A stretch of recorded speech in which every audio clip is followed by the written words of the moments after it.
ওই আমার পরিবার পরিজনা রে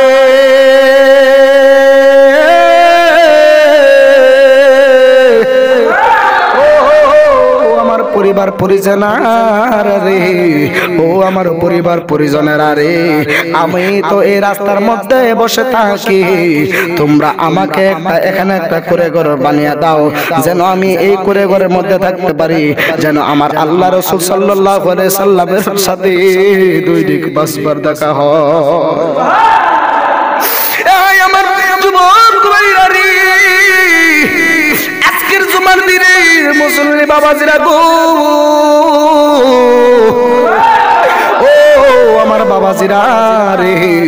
যেই মাত্র এই আল্লাহ রাসূল সাল্লাল্লাহু আলাইহি সাল্লামের ভালোবাসা নিয়া ওই প্রতিবন্ধী লোকটা ডাক দেয়া কয় আমাকে একটা করে ঘর বানিয়ে দাও, যেন আমি এখানের মধ্যে যেন থাইকা আমার দয়াল নবীজির নূরানি চেহারা মোবারক দেখতে পারি।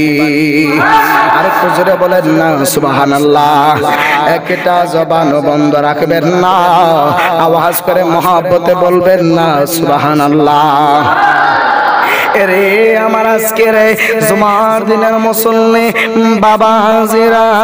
গো,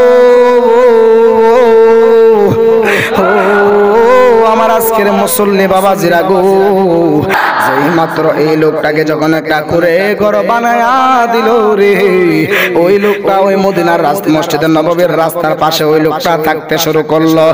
আমার দয়াল নবীজি একদিন এরকম ভাবে, আল্লাহু আকবার বলেন, আমার দয়াল নবীজি এরকম ভাবে একদিন যখন বসে আমার নবী বয়ান দিতেছেন গো, আমার দয়াল নবীজি যখন এমন ভাবে বয়ান দিতেছেন, এই মুহূর্তে একটা লোক আয়েশা ডাক দিয়া বলে, ইয়া রাসূলুল্লাহ, ইয়া হাবিবাল্লাহ নবী গো, ও মায়ার নবীজি,